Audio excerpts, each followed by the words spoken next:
얼굴과 팔, 다리, 심지어 혈관 속까지 체액이 축적돼 피부가 부어오르는 증상인 부종. 우리가 모르는 사이 중독될 수 있는 의외의 음식의 정체는 바로 물입니다. 물에 중독이 됐다? 첫 번째 상식 문제. 하루 적정 물 섭취량은 약불에서 더 우려내기만 하면 수독 배출과 붓기 완화에 도움을 주는 다시마 본초수 완성! 그렇다면 두 주부의 현재 건강 상태는 어떨지 검사를 진행해 보기로 했는데 체질량 검사를 통해 부종 수치를 알아봤다. 과연 그 결과는? 김미성 씨의 경우 부종 수치가 표준보다 높게 나타났고 김계옥 씨의 경우 부종 수치가 매우 높은 상태로 이런 상태가 계속된다면 신장 질환 및 각종 염증성 질환 등을 유발할 수 있다는데 두 사람에게 왜 이런 부종이 나타나게 된 것인지 전문가의 조언을 받아보기로 했다. 정말 그녀들이 걱정한 대로 배달 음식과 매운 음식 중독이 문제가 된 것일까? 우리가 모르는 사이 중독될 수 있는 의외의 음식의 정체는 바로 물입니다. 물에 중독이 됐다? 그렇다면 두 사람의 물 마시는 습관에 어떤 문제가 있었는지 일상을 다시 관찰해 보기로 했다. 평소 매운 음식을 좋아하는 김미성 씨. 식사를 마친 뒤 물을 한 잔 마시더니 연거 후 또 한 번 물을 마셨는데 사실 제가 예전에는 물을 그렇게 많이 안 마셨어요. 그런데 이제 갱년기가 되면서 막 스트레스도 받고 이러다 보니까 매운 것을 많이 먹다 보니 물을 먹게 되더라고요. 아무래도 이 매운맛이 물을 자꾸 땡기게 하니까 제가 이 매운맛이 물로 인해서 희석이 된다는 생각이 들더라고요. 그래서 요즘에는 물을 좀 많이 마시고 있어요. 매운 음식을 많이 먹다 보니 일부러라도 하루에 물 2리터 이상은 챙겨 마신다는 김미성 씨. 이번엔 김계옥 씨의 일상을 살펴봤다. 운동을 하는 와중에 목이 말랐는지 물을 벌컥벌컥 마시는 모습. 제가 가게에 있을 때에는 500ml 생수통으로 5병에서 6병 정도 마시거든요. 집에서 운동할 때나 밥 먹을 때도 제가 하루에 4, 5리터 정도는 먹는 것 같아요. 물은 몸에 좋은 거니까 많이 마셔도 괜찮다고 생각해요.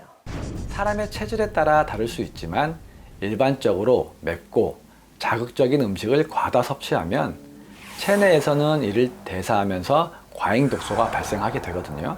그러면 세포는 수분을 끌어들여 독소를 묽게 만들어 배출시키려는 일종의 응급조치를 취하기 위해 물을 계속 과다하게 찾게 만들어 물 중독을 일으킬 수 있는 것입니다. 체내에 물이 공급되면 세포는 수분을 빨아들여 독소를 희석시키고 노폐물을 신장에서 정화시켜 소변으로 배출시키는 역할을 하는데 매운 음식을 즐겨 먹는 김미성 씨와 자극적인 배달 음식을 자주 먹는 김계옥 씨처럼 나쁜 식습관이 오래 지속되면 체내에서 독소가 과잉 생성되고 자꾸 물을 찾게 만든다고 한다.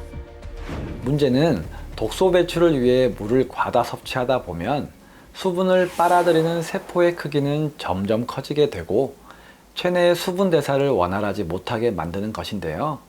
때문에 부종을 일으키고 혈액까지 너무 묽게 만들어 현기증이나 구토 등을 유발할 수 있습니다.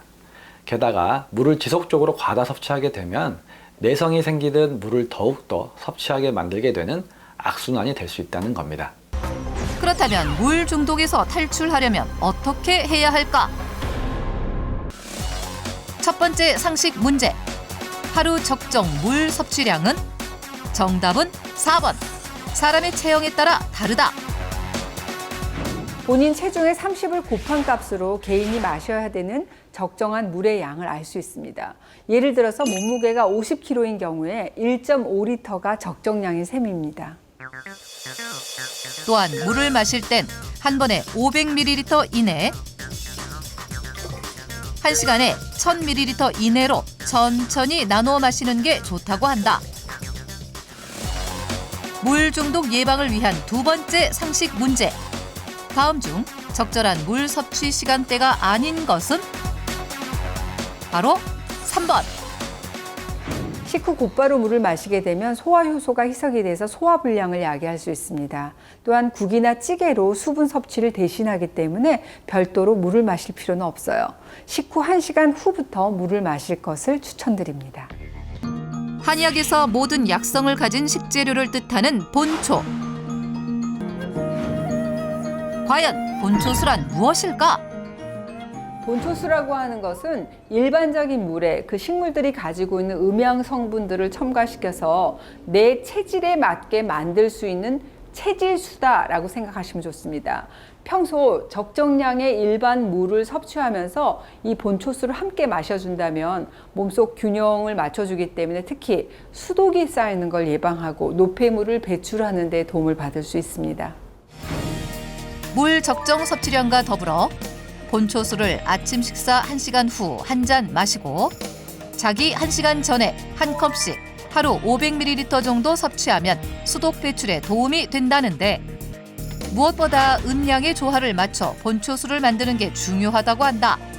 그중에서 몸에 쌓이는 물의 독소, 이 수독을 잘 배출하기 위해서 제가 특히 즐겨 먹는 게 있습니다. 바다의 채소라고도 불리우는 다시마입니다. 과거 바다에서 나는 잡초로 여겨지며 홀대받았지만 낮은 칼로리와 풍부한 영양소로 주목받으며 미래 식량으로 거듭난 다시마. 다시마의 풍부한 식물성 점액질, 알긴산 성분이 내 몸속에 들어가서 독소 흡착을 막고 또 풍부한 식이섬유가 소변, 배변의 배출을 돕기 때문에 수독을 비우는 데는 물론이고 이 수독으로 인한 수족 냉증, 부종 이런 다양한 증상을 완화하는 데 도움을 받을 수가 있습니다. 이게 제가 본초수로 활용하는 다시마인데 일반 다시마하고는 조금 생김새가 다르죠. 저는 지금 보시는 것처럼 실처럼 생겼어요. 실다시마를 활용하는데요. 다시마를 실처럼 세밀하게 잘라가지고 말려놓은 겁니다. 다시마를 잘게 자를수록 알긴산이 더 잘 용출될 뿐만 아니라 우리 몸의 소화 흡수율도 높일 수가 있습니다.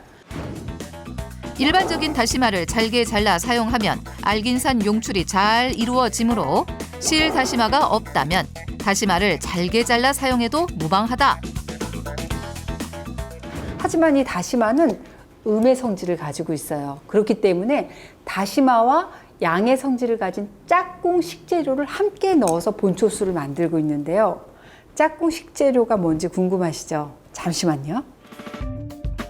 과연 다시마와 함께 먹으면 도움이 된다는 짝꿍 식재료의 정체는? 바로 생강입니다. 이 다시마와 같은 음의 성질의 식재료와 함께 이 뿌리를 활용하면 도움이 됐는데요. 특히 생강은 수독과 같은 독소를 다스리는 식재료입니다. 다시마하고 함께 섭취를 하게 되면 수독 배출에 더욱더 도움을 받을 수가 있습니다.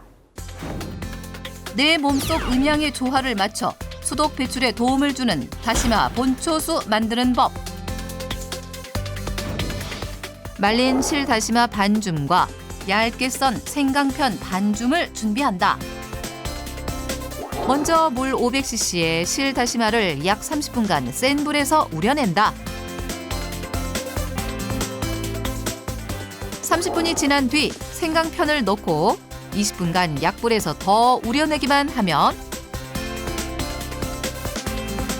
수독 배출과 붓기 완화에 도움을 주는 다시마 본초수 완성!